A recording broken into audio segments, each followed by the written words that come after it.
1절부터 10절까지 제 성경으로 구약성경 83페이지에 있습니다. 출애굽기 2장 1절부터 10절까지 말씀 함께 교독하시겠습니다.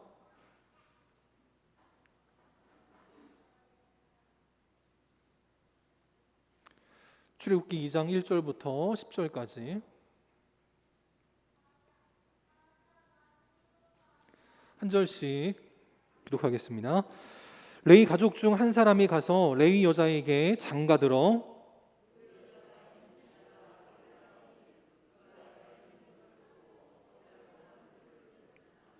더 숨길 수 없게 되매 그를 위하여 갈대 상자를 가져다가 역청과 나무 진을 칠하고 아기를 거기 담아 나일 강가 갈대 사이에 두고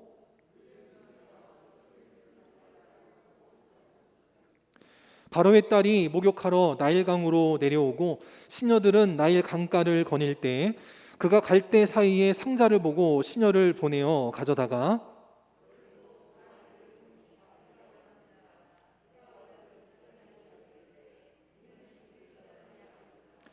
그의 누이가 바로의 딸에게 이르되 내가 가서 당신을 위하여 히브리 여인 중에서 유모를 불러다가 이 아기에게 젖을 먹이게 하리이까?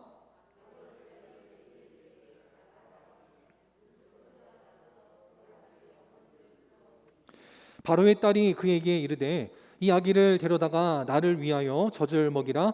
내가 그 삭슬 주리라. 여인이 아기를 데려다가 젖을 먹이더니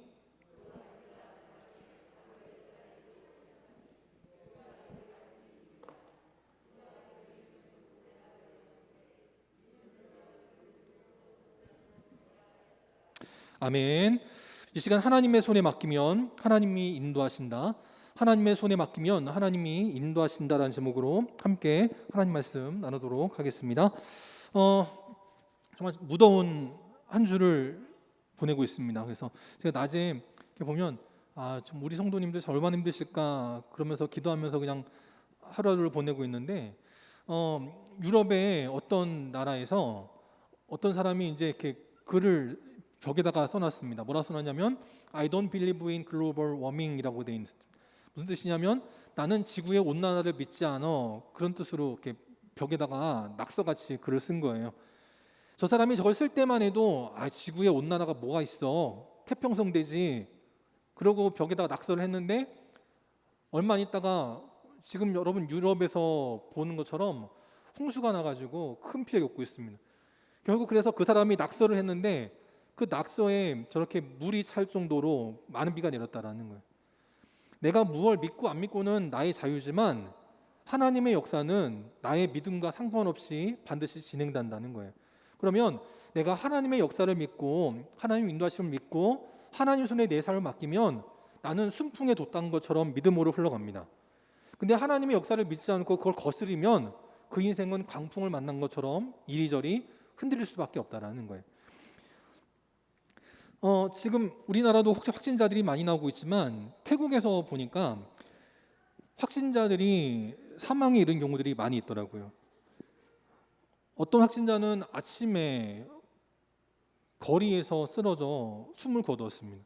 또 뉴스에 보니까 어떤 그 가족은 온 가족이 코로나에 걸린 거예요. 그래가지고 아버지가 가족을 다 태우고 차를 이끌고 병원에 갔는데 병실이 없으니까 차에서 대기하다가 아버지가 차에서 숨을 거두었다라고 하는 뉴스도 보았습니다.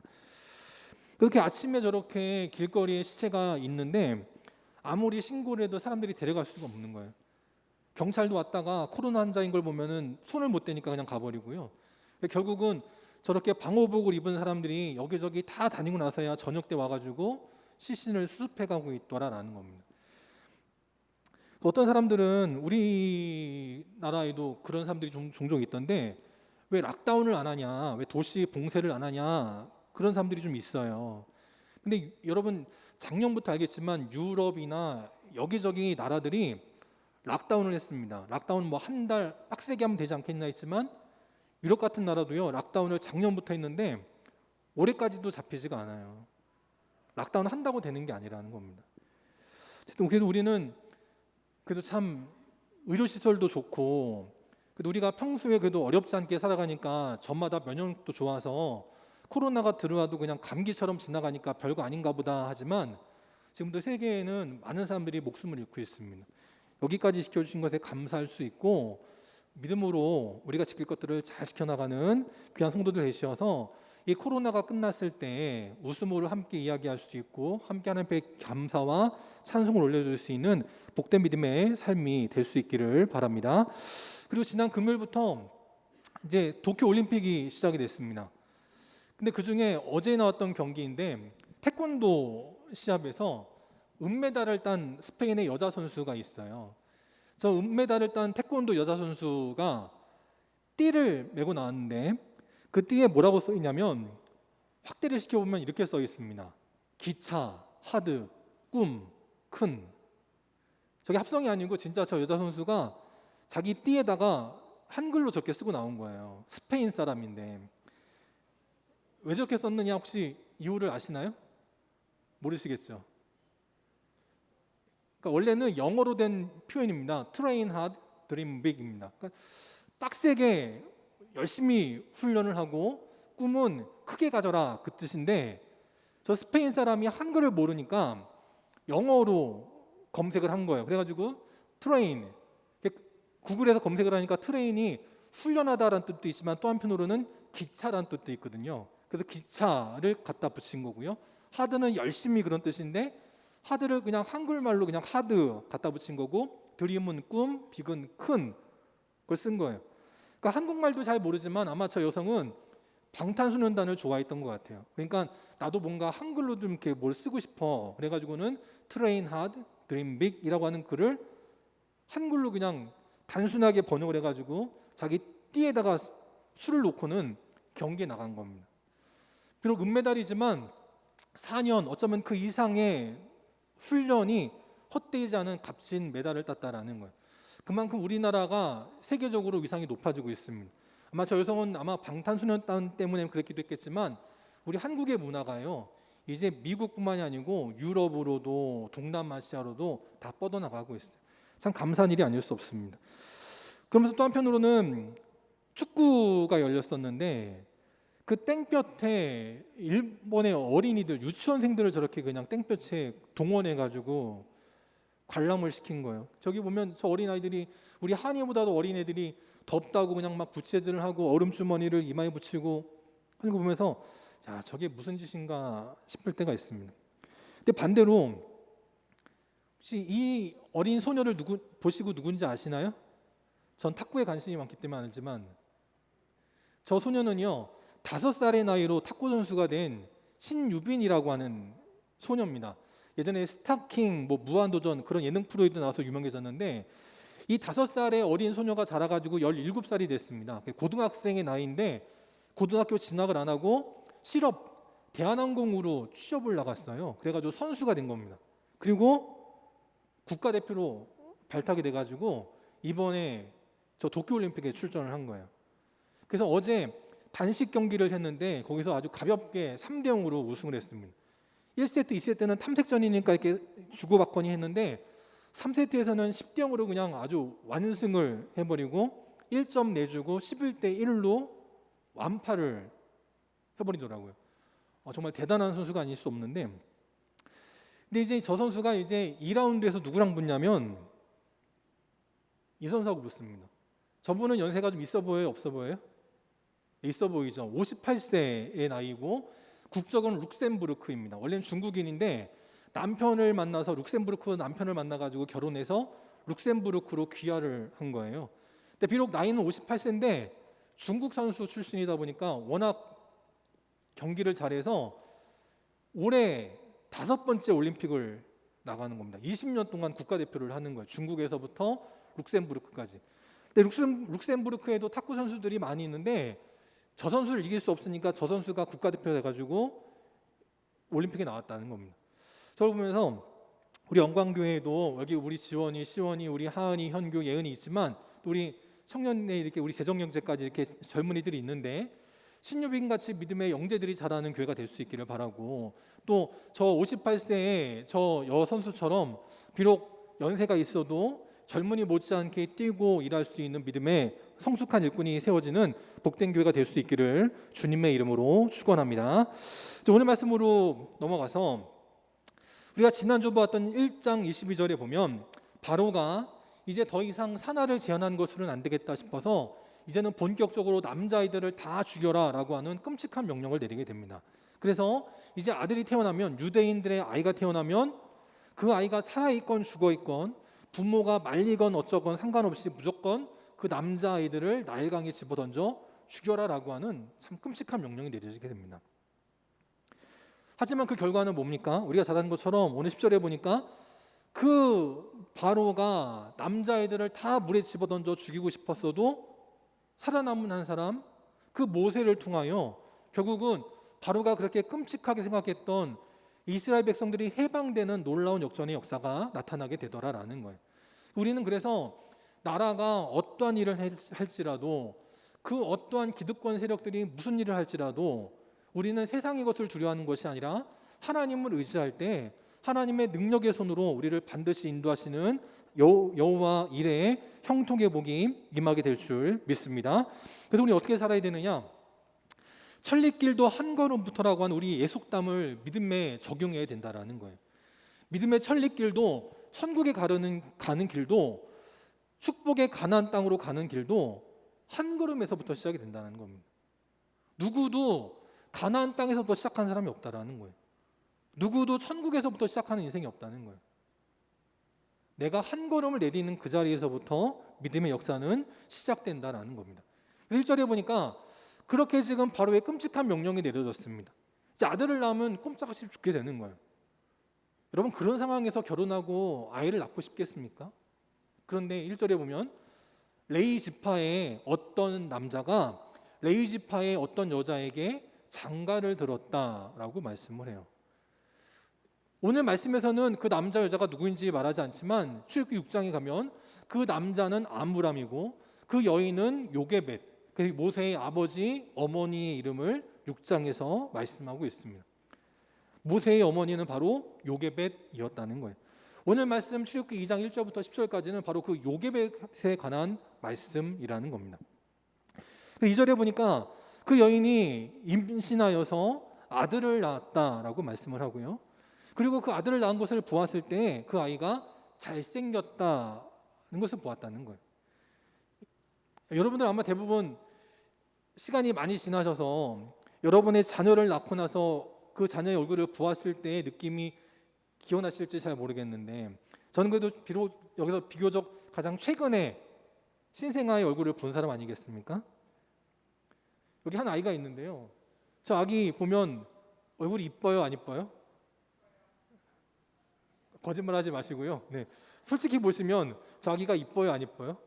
이렇게 보면 제가 너무 끔찍할 것 같아서 이렇게 좀 작게 잡아서지, 저 화면을 확대해서 보면요, 얼마나 애가 크게 우는지 이마는 시퍼래요. 정말 애가 파래질 정도로 그냥 울고 있어요. 피부는 엄마 뱃속 10개월을 있다가 나오니까 몸이 그냥 퉁퉁 불어가지고 쭈글쭈글 합니다. 제가 저 아기를 딱 보고 나서 처음에 깜짝 놀랐어요. 아, 얘가 왜 이렇게 생겼지? 이거 어떻게 살지 쟤?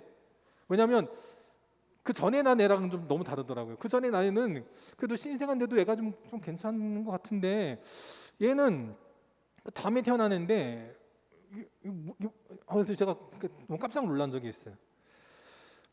근데 요게벳은 그 아들을 낳았을 때 아들이 잘생겼다라고 보았다는 거예요. 근데 이 잘생겼다라고 하는 말이 히브리어로 토브라고 하는 말인데, 그 말이 어디서 쓰였던 말이냐면 바로 창세기 1장에 보니까 하나님께서 하루하루 천지를 창조하실 때 첫째 날 빛을 만드신 다음 그 빛을 보실 때 하나님 보시기에 좋았더라 라고 할 때가 바로 그 토브였다라는 거예요. 그리고 또 사도행전 7장에 가면 스데반 집사가 순교하기 직전에 마지막 설교를 합니다. 그때 스데반 집사가 모세에 관해서 설명을 하는데, 거기도 뭐라고 표현되어 있냐면 그때에 모세가 낳았는데 하나님 보시기에 아름다운지라 라고 말할 때가 바로 그 토부였다라는 거예요. 그래서 이 출애굽기는요, 특별히 오늘 이 모세는요, 그냥 어쩌다가 태어난 사람이 아니고 하나님께서 창세기에 천지를 창조하신 것처럼 이스라엘 민족, 히브리 민족이 더 이상 노예가 아닌 하나님의 민족으로 재창조되는 과정의 기록이다라고 말씀을 하고 있어요. 저는 우리 영광교회 믿음의 성도들도 하나님 보시기에 아름다운 교회와 아름다운 믿음의 성도들이 될 수 있기를 주님의 이름으로 축복합니다. 지난주 한 주간에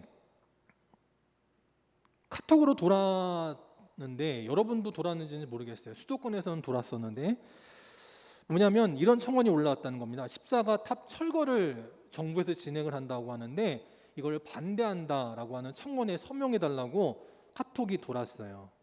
여러분도 받으셨는지 모르겠는데, 그래서 제가 오늘 새벽에 확인해 봤습니다. 몇 명이나 서명을 했나 확인해 보니까 51,632명이 오늘 새벽에 서명을 했어요. 그게 무슨 일이냐면 지금 정부에서 교회 건물에 있는 십자가들을 다 철거를 하고 있다는 거예요. 그래서 지금 그 문재항이가 공산화를 시키려고 지금 교회를 무너뜨리고 있다는 겁니다. 그거 반대해야 된다는 거예요. 그래서 카톡이 돌아왔어요. 근데 실상은 뭐냐면 서울시에 2019년도에 태풍으로 인해서 상가에 있던 십자가 첨탑이 무너진 적이 있습니다. 그것 때문에 인명피해가 난 적이 있거든요. 그래가지고 서울시에서 교회 첨탑을 안전진단을 해서 위험한 거는 철거 비용을 지원해 주는 거예요. 그냥 법으로 야 철거해가 아니고요. 서울시에서 400만 원을 지원해 주면서 이거는 안전에 문제가 있으니까 철거하십시오라고 하는 겁니다. 근데 그거를 모르고 하는 거예요. 그래서 제가 그 국민일보에 나온 기사를 이렇게 했어요. 나중에 한번 유튜브로 보시면 기사의 내용을 보실 수 있습니다. 여기 보면 마지막에 뭐라고 적혀 있냐면 최대 400만 원의 철거비를 지원하겠다라는 거예요. 누가 하냐면 서울시 오세훈 시장이 하는 겁니다. 사실 일반 상가든 어디든 간에 내가 무언가를 하다가 사고가 나면 내 책임이잖아요. 근데 서울시에서는 그거를 일부러 서울시에서 지원을 해서 교회가 문제가 생기지 않도록 해주겠다고 하는 거거든요.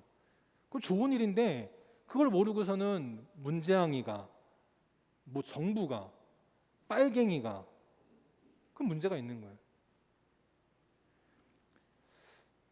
참 안타깝더라고요. 이걸 보면서 누가 하는지도 모르고 무슨 내용인지도 모르고, 아까 저거에 5만 명이 서명을 했다고 말씀을 드렸었는데 그 5만 명의 사람들은 대부분 기독교인일 겁니다.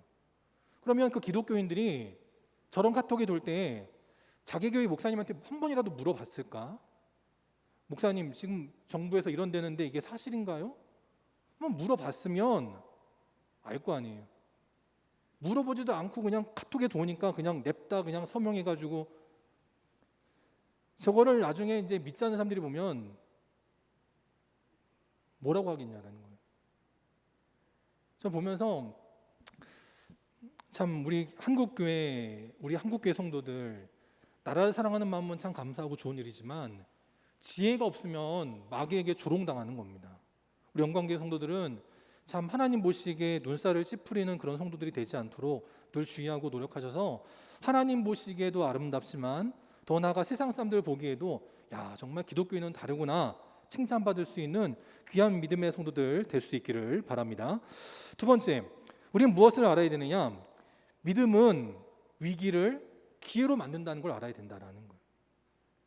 2절에 보니까 그 요게벳이 모세를 낳은 다음에 석 달 동안 그를 숨겼다라고 말씀을 해요.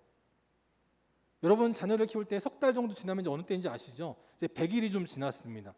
이제 조금 이제 좀 뭔가 좀 이렇게 사람같이 되는 그때인데 3개월이 지나고 났더니 이제 그 아이 남자 울음소리가 너무 커져서 숨길 수가 없게 된 거예요.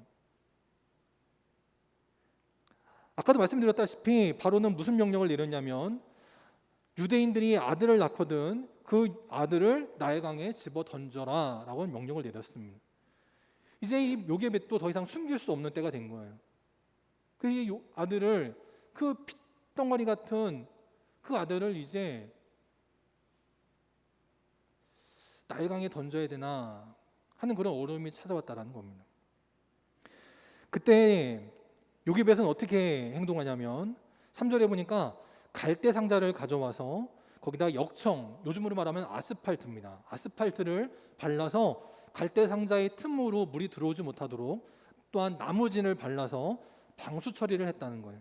그리고 거기에 아기를 담았다라고 표현하고 있습니다. 아까 제가 원래 그 봉헌 찬송으로 보여드리려고 했던 그 요게벳의 노래라고 하는 그 동영상에 보면 그 이집트 왕자라고 하는 애니메이션을 가지고 이렇게 동영상을 만들었는데, 거기 보면 그 어머니의 심정을 잘 표현하고 있어요. 제가 사실은 그게 좀 보여드리고 싶어서 원래 보려고 했는데, 지금 나라가 부당한 명령을 내려서 그것 때문에 내 아들을 지금 잃게 생긴 겁니다. 엄마 품에서 떨어지기만 하면 얘가 막 죽을 것처럼 막 우는데, 엄마 품에 안겨 있으면 그렇게 아기가 행복해하는데, 그 아기를 갈대 상자에 넣어놓고요, 엄마랑 떨어지니까 응애응애 울어요. 그때 그걸 바라보는 그 엄마의 마음이 얼마나 아프겠어요. 근데 그때 요게벳은 내가 할 수 있는 최선의 것을 선택했다라는 거예요. 비록 내가 이 아기를 더 이상 내 품에 숨겨둘 수는 없지만 이 아기 하나님께 맡깁니다 라고 하면서 갈대 상자에 그 아기를 넣어놓는 거예요. 어디서 할 수 있느냐? 이 갈대 상자라고 하는 말이 히브리어로 뭐냐면 테베라는 말인데, 이 테베가 어디에 쓰였냐면 창세기 6장에 나오는 노아의 방주의 그 방주가 테베라는 거였답니다. 그래서 마치 하나님께서 그 노아의 홍수 때 노아의 가족들을 살리신 것처럼 내 아들도 방주에 놓을 테니 하나님께서 내 아들을 살려주십시오 라고 하는 마음으로 그 갈대 상자에다가 역청을 발랐다라는 거예요. 우리도요, 우리의 삶 속에 악한 마귀가 틈타지 못하도록 믿음의 역청을 발라야 되는 겁니다. 기도의 역청을 바르는 복된 성도들 될 수 있기를 바랍니다. 말씀을 읽고 말씀의 역청을 내 삶에 칠할 수 있는 지혜로운 믿음의 성도들이 될 수 있기를 소망합니다. 야고보서 1장에 보니까 이렇게 말씀을 해요. 경건이란 무엇이냐? 나를 지켜 세속에 물들지 아니하는 그것이다 라고 말씀을 해요. 우리는 이 거친 세상을 살아갑니다. 이 거친 세상이라고 하는 강물 속에 살고 있어요. 그때 악한 마귀는 어떻게 해서든 내 삶의 약점을 비집고 파들어가서 내 삶을 무너뜨리려고 한다는 거예요. 그럴 때 우리는 그 세상에 틈을 내주지 않고 내 삶에 말씀의 역청을 바르고 기도의 역청을 바르고 찬송의 역청을 바르고 말씀의 역청을 발라서 계속 내가 경건하도록 내 삶을 지켜야 된다라는 겁니다. 요한계시록 14장에도 보니까 이렇게 말씀해요. 성도들의 인내가 여기 있나니 뭐냐? 하나님의 계명과 예수에 대한 믿음을 지키는 자라라고 말씀을 하고 있습니다. 내 삶을 방치하면 내 삶은 무너진다는 거예요.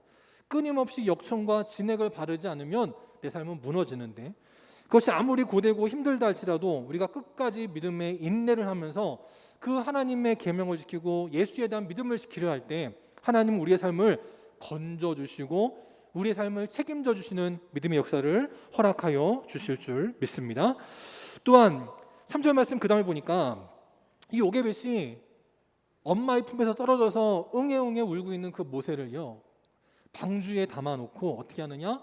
나일 강가 갈대 사이에 두었다라고 말씀을 해요. 그 이집트 왕자도 그렇고 대부분의 사람들이 영화 같은 걸 보다 보니까 헷갈리는 게 있는데, 그 요게벳은 모세를 방주에 넣어놓고 나일 강물에다가 떠나보낸 게 아니에요. 대부분 영화나 어떤 뭐 성경 동화나 만화를 보면 나일 강물에다가 그 방주를 띄운 것처럼 설명하는데 실제는 물에 띄운 게 아니고요, 갈대 사이에다가 놔둔 겁니다. 그래서 5절에 보니까 바로의 딸이 목욕하러 나일 강으로 내려왔을 때 갈대 사이에 있는 상자를 보았다라고 말씀을 해요. 나일 강물에 둥실둥실 떠가는 방주를 본 게 아니고 갈대 사이에 있는 상자를 보았다라고 말씀을 합니다. 우리가 성경을 제대로 읽지 않으면 헷갈릴 수 있는 거예요. 어쨌든 이 요게벳은요, 최선을 다해서 내 아이를 살릴 수 있는 최선의 것을 합니다. 그래서 갈대 사이에 놔두었습니다. 그리고 요게벳은 그 자리를 떠나요. 근데 그때 누가 찾아오냐면 바로의 딸이 찾아왔다라고 말씀을 합니다. 그리고 6절에 보니까 그 갈대 상자가 있는 걸 보고 열어보았는데 아기가 있는 걸 보았다라는 거예요. 그 아기를 보았더니 단번에 히브리 사람의 아기구나 알 수 있었다는 거예요. 우리는 중동적을 잘 모르다 보니까 히브리인인지 유대인인지 구분이 잘 안 될 것 같아서 제가 사진을 준비했습니다. 이거는 이집트 아이들의 모습입니다. 피부 색깔이 약간 까맣죠. 유대인들 모습은 이렇습니다. 피부가 하얘요. 그러니까 이렇게 피부색도 차이가 나고 얼굴의 생김새도 차이가 납니다. 그러니까 딱 봐도 얘가 히브리인인지 애굽인인지 구분이 되는 거예요. 바로의 딸이 갈대 상자에 있는 아기를 보았는데 그 아기가 단번에 보아도 아, 쟤는 히브리 사람이구나 알 수 있었다는 거예요. 그러면 바로의 딸이 히브리인 남자 아기가 있는 걸 보면 어떻게 해야 돼요? 죽여야 됩니다. 아버지가 왕이신 파라오인 자기 아버지가 히브리 남자아이들은 다 죽여라라고 명령을 내렸는데 자기도 히브리 남자아이가 있는 걸 봤으면 죽여야 되는 거예요. 내가 죽이기 좀 꺼림칙하면 시녀들을 통해서라도 야, 쟤 던져. 그래야 되거든요. 그런데 하나님은 어떻게 하셨냐면 그 숨어있던 미리암, 그 모세의 누이가 찾아오게 만듭니다. 그리고 바로의 딸에게 뭐라고 말하게 하냐면 히브리 여인 중에서 유모를 불러다가 이 아기에게 젖을 먹이게 하리이까 라고 하게 하셨다는 거예요. 히브리 남자아들이면 다 죽여야 되는데 어떤 히브리 여자애가 와가지고는 제가 당신을 위하여 히브리 여인 중에서 유모를 불러다가 이 아기에게 젖을 먹이게 하리이까 라고 말하는데 반응은 어떻게 하게 하시냐면 9절에 보니 이 아기를 데려다가 나를 위하여 젖을 먹이라 라고 하게 합니다. 만남의 축복이라는 거예요. 만약에 그 자리에 바로가 찾아왔다면 어떤 일이 벌어졌을까요? 요게벳이 아무리 내 아들 살리고 싶어서 갈대 상자에다가 아들을 놔놨어도 그 자리에 바로가 찾아왔으면 그 남자 아기는 모세는 죽는 거예요. 근데 하나님은 바로가 아닌 바로의 딸이 오게 하시고 또 바로의 딸의 마음을 움직이셔서 그 아기를 볼 때 불쌍한 마음, 측은지심이 들게 하여서 그 아기를 위해서 젖을 먹일 누군가를 데려오게 했다는 거예요. 그리고 심지어는 어떻게 합니까? 젖을 먹이면 내가 그 삭슬 주리라 라고 말을 해요. 저희 첫째 때만 해도요 양육수당 이런 게 없었거든요. 둘째 때는 양육수당이 나중에 생겼던 것 같은데 이미 그 3600년 전에 하나님은 양육수당이라는 걸 받게 하셨다라는 거예요. 여러분들도 여러분 자녀들 젖 먹이고 나서 돈 받으신 분 없잖아요.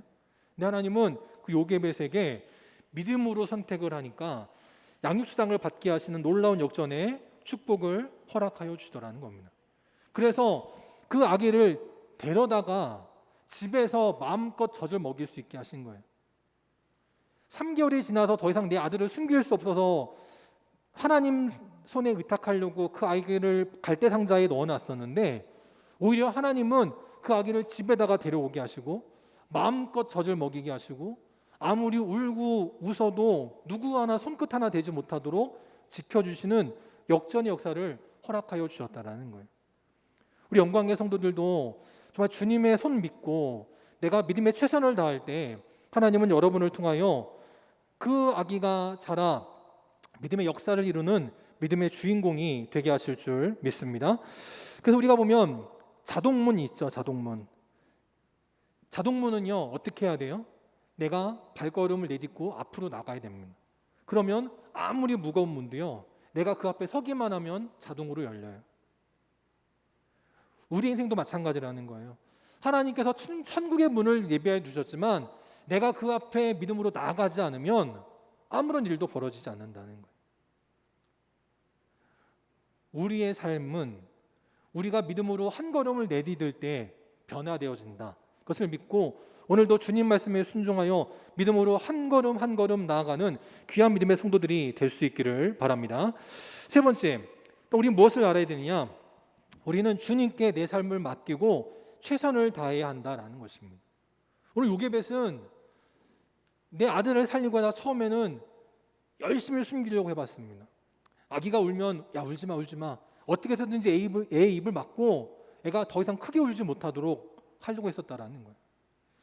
제가 우리 애들 키우면서 숨바꼭질 같은 놀이를 하는데요. 이제 애랑 같이 이제 어디 숨어 있는 거예요. 그러면 애가 이 막 우리 예인이 같이 이제 갓난 애기들은요, 이렇게 숨바꼭질 놀이를 하면 숨어 있어야 되는데 숨어 있지를 않고 누가 이렇게 찾으러 오려고 그러면은 막 나가버려요. 막 웃어요. 나 여기 숨어 있다고. 제가 그 아기들한테 놀아주다가 가끔씩 무슨 생각을 하냐면, 지금은 이렇게 숨바꼭질 놀이가 재밌지만 만에 하나라도 혹시 또 6.25 전쟁 같이 공산당이 쳐들어오든지 일제시대 같이 만약에 일본 놈들이 쳐들어와서 우리들을 잡아가려고 그럴 때 지금 숨어 있어야 되는데 애가 그것도 모르고서 밖에 나가가지고 웃으면 어떻게 될까? 아니 혹시 공포심에 사로잡혀가지고 소리내어 울기라도 하면 어떻게 할까? 그냥 그런 생각을 해볼 때가 종종 있거든요. 요괴뱃도 자기 아들 들키지 않으려고 애를 그냥 꽁꽁 숨기려고 그럴 때 얼마나 힘들었을까 그런 생각을 해봅니다. 근데 아무리 숨기려고 해도 숨길 수가 없게 됐을 때 그는 어떻게 하느냐? 갈대 상자를 준비하고 역청과 나무진을 칠하고 그리고 그 나일 강가 갈대 사이에 그 아기를 숨겨두었다라는 거예요. 그 상황에서 나라의 명령을 어기지 않으면서도 내가 할 수 있는 최대한의 것을 하려고 노력했다라는 겁니다. 그리고 그의 누이 미리암은 어떻게 하느냐? 멀찌감치 서가지고 그 갈대 상자를 누가 건드린가를 보았다는 거예요. 혹시 악어 같은 맹수가, 혹시 나쁜 사람이 내 동생을 데려가는 거 아닌가? 멀찌감치 서서 지켜보았다는 거예요. 내가 할 수 있는 것이 그것밖에 되지 않지만 그거라도 하려고 최선을 다했다라는 것입니다. 그렇게 최선을 다했더니 우리가 아까 보았던 것처럼 그 바로의 딸의 마음 가운데 하나님이 측은지심을 주니까 그 바로의 딸에게 내가 히브리 여인 중에서 젖을 먹일 만한 사람을 데리고 올까요? 라고 할 수 있었고 결국 그 모세는 어머니 요괴배 품에서 자라가게 됩니다. 조기 교육이 중요하잖아요. 내가 어렸을 때 무슨 말을 배우는지가 중요합니다. 그래서 어려서부터 미국에서 자란 아이는 한국인이라 할지라도 영어를 잘하지 한국말을 잘하지는 못해요. 태어나서 어려서 일본에서 자란 아기들은요, 일본말을 잘하지 한국말을 잘하지 못합니다. 내가 어렸을 때 무슨 교육을 받느냐가 그렇게 중요하다라는 거예요. 근데 모세는 바로의 딸로 입양이 됐지만, 바로의 딸의 아들로, 공주의 아들로 입양이 됐지만 그는 어머니 밑에서 교육을 받게 되니까 그는 장성할 때 어떤 일이 벌어지느냐? 바로의 공주의 아들이라고 하고 하는 세상의 명예를 거절할 수 있었다는 거예요. 그리고 어떤 선택을 내려요? 오히려 하나님의 백성과 함께 고난받는 것을 죄악의 낙을 누리는 것보다 더 좋아하는 믿음의 선택을 내릴 수 있었다는 거예요. 모세가 그런 선택을 내릴 수 있었던 이유는 뭐냐? 히브리서 11장 26절에 보니까 그리스도를 위하여 받는 수모를 애굽의 모든 부하보다 더 큰 제물로 여겼더라라고 말씀하고 있다는 겁니다. 하나님이 상 주실 때가 있기 때문에 나는 그때를 위해서 지금의 수모와 고난을 능히 견디리라라고 말하는 믿음의 사람이 태어날 수 있었다는 거예요. 그래서 신명기 32장에 보니까 모세가 고별 설교를 하면서 이렇게 표현하고 있습니다. 마치 어미 독수리가 자기의 보금자리를 어지럽게 하여서 성장하고 이제 날 수 있는 새끼가 날 수 있도록 그 아기에게 혹독한 훈련을 시켰더라라고 말하고 있는 거예요. 태어나면서부터 날 수 있는 새끼는 없습니다. 어떠한 새도요, 훈련이 필요하고 성장이 필요하지 태어나자마자 하늘을 날 수 있는 새는 없다라는 거예요. 근데 그 새가 하늘을 날려면 그냥 되는 것이 아니라 보금자리를 흔들어서 새끼를 떨어뜨려야 된다는 겁니다. 벼랑에서 키우고 있었는데 벼랑의 둥지를 흔들어서 새끼가 떨어지게 만드는 거예요. 절벽 밑으로. 그때 새끼가 어미가 왜 저러지? 왜 날 죽이려고 그러지? 하지만 살려고 열심히 날개짓을 하다 보면 처음엔 안 돼요. 그러면 떨어져 죽기 전에 어미가 달려와가지고 새끼를 받쳐주고 그걸 10번, 100번 반복하다 보면 그 날개짓에 힘이 생기고 결국은 날지 못했던 그 새끼 독수리가 하늘을 높이 날아오르게 되더라라는 것입니다. 우리도 마찬가지예요. 우리도 지금 당장은 대단한 믿음이 아닐 수 있습니다. 지금 당장은요, 보잘것 없을 수 있어요. 하지만 지금 내가 있는 그 자리에서 믿음의 최선을 다할 때 조그마한 날개가 큰 날개가 되게 하시고 별 볼 일 없는 힘이 믿음의 큰 힘이 되게 하시는 믿음의 역전이 나타나게 될 줄 믿습니다. 그렇게 우리가 최선을 다할 때 어떤 일이 벌어지느냐? 하나님의 반전은 반드시 나타나게 된다라는 거예요. 시편 2편에 보면 이렇게 표현하고 있습니다. 하늘에 계신 이가 웃으시며 라고 말씀을 해요. 하나님은 웃으시고요. 또 어떤 일이 벌어지느냐? 하나님을 무시하던 악한 자들을 비웃게 된다라고 말씀을 해요. 하나님은 웃으시고 하나님의 편자들은 웃을 수 있지만 하나님을 대적하여 높아진 자들은 비웃음 당하다가 무너지게 되는 역전의 역사가 나타나게 되더라라는 거예요. 그 당시 패권은 애굽에게 있었고 모든 권력은 애굽의 왕 바로에게 있었습니다. 그 바로는 히브리 민족을 멸절시키길 원했습니다. 근데 하나님은 그 대단한 바로의 권력을 무너뜨리셨어요. 누구를 통해 무너뜨리시냐? 첫 번째, 산파들을 통해 무너뜨리셨다라는 겁니다. 그 당시의 산파들은 아무것도 아닌 존재입니다. 별 볼 일 없는 존재예요.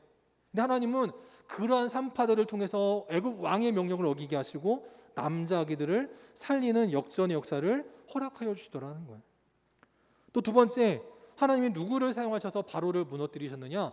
바로 그 누이와 모친을 통해서 바로의 명령을 무너뜨리게 하셨다라는 거예요. 그 어머니 요게벳이 3달 동안 그 아이를 숨겼습니다. 그리고 그 모세의 누이 미리암은 그 동생이 어떻게 될까봐 멀찌감치 서서 지켜보다가 바로의 딸 공주가 나타났을 때 그 딸에게 자기 어머니를 연결시켜 주었다라는 거예요. 또 세 번째, 하나님은 누구를 통해 바로를 무너뜨리셨느냐? 바로 그 바로의 딸 공주를 통해서 히브리인들을 멸절시키려 했던 바로의 명령과 계획을 무너뜨리게 하셨다라는 거예요. 전 이 말씀이 너무 재미있습니다. 그렇게 바로가 이스라엘 민족들을 핍박하고 무너뜨리길 원했는데 하나님은 바로 그 바로의 딸을 통해서 또 모세가 다른 데도 아니고 바로의 궁궐에서 그가 그렇게 성장할 수 있도록 하나님은 사용하여 주셨다는 거예요. 아까 보았던 것처럼 히브리 사람들은 애굽 사람들하고 생김새가 다릅니다. 누가 봐도 딱 보면 쟤 히브리 사람이구나 알 수 있다라는 거예요. 그러면 그 바로의 딸 공주도 알아본다면 바로는 몰라봤을까요? 어느 날 자기 딸이 어떤 남자에게 입양했다고 그러는데 보고 싶지 않았겠어요?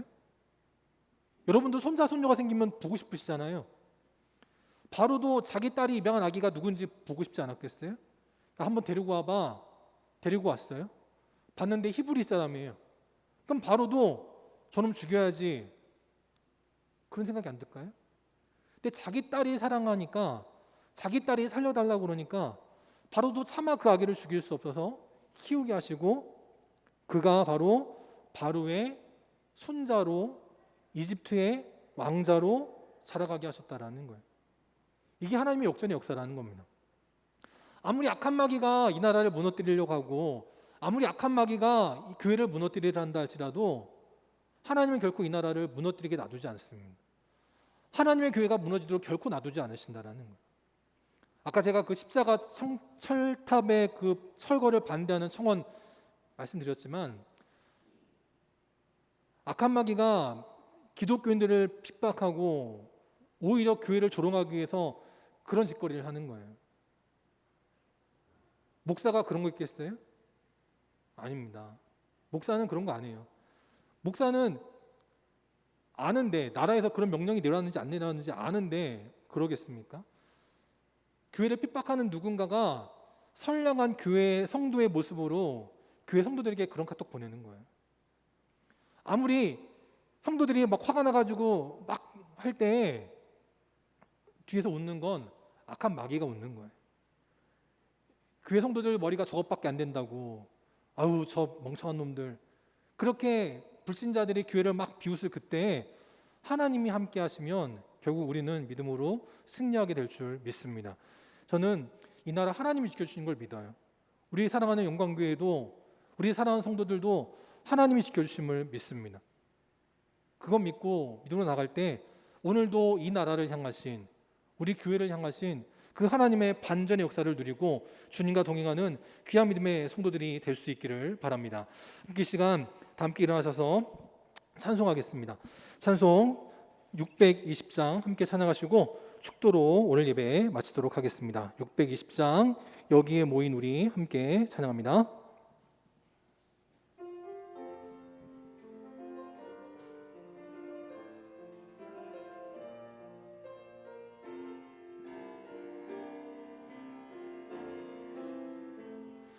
여기에 모인 우리 주의 은총 받은 자여라.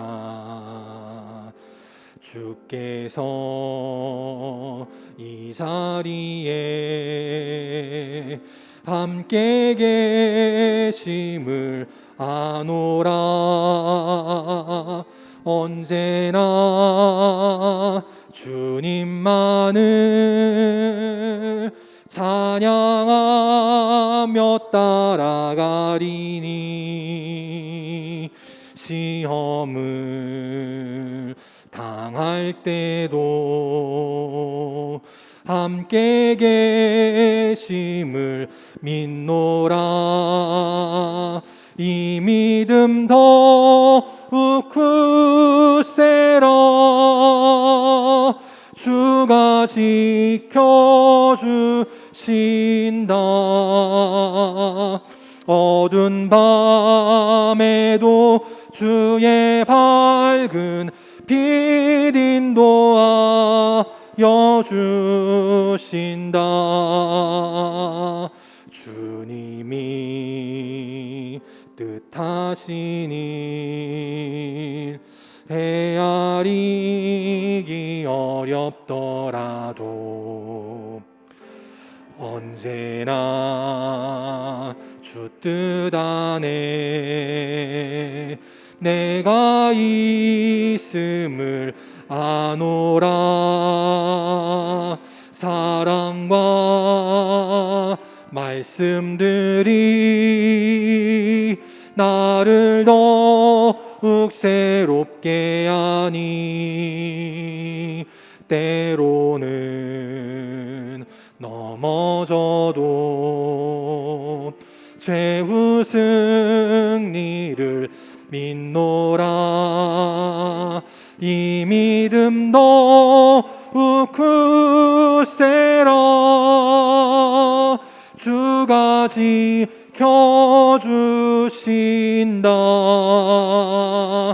어두운 밤에도 주의 밝은 빛 인도하여 주신다. 여기에 모인 우리 사랑받는 주의 자녀라. 주께서 뜻하신 바 우리 통해 펼치신다. 고통과 슬픔 중에 더욱 주님 의지하오니 어려움 이겨내고 주님 더욱 찬양하라. 아멘. 이 믿음 더욱 굳세라. 주가 지켜주신다. 어두운 밤에도 주의 밝은 빛 인도하여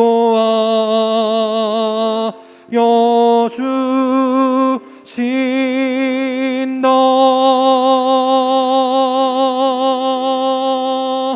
함께 시간 기도하겠습니다.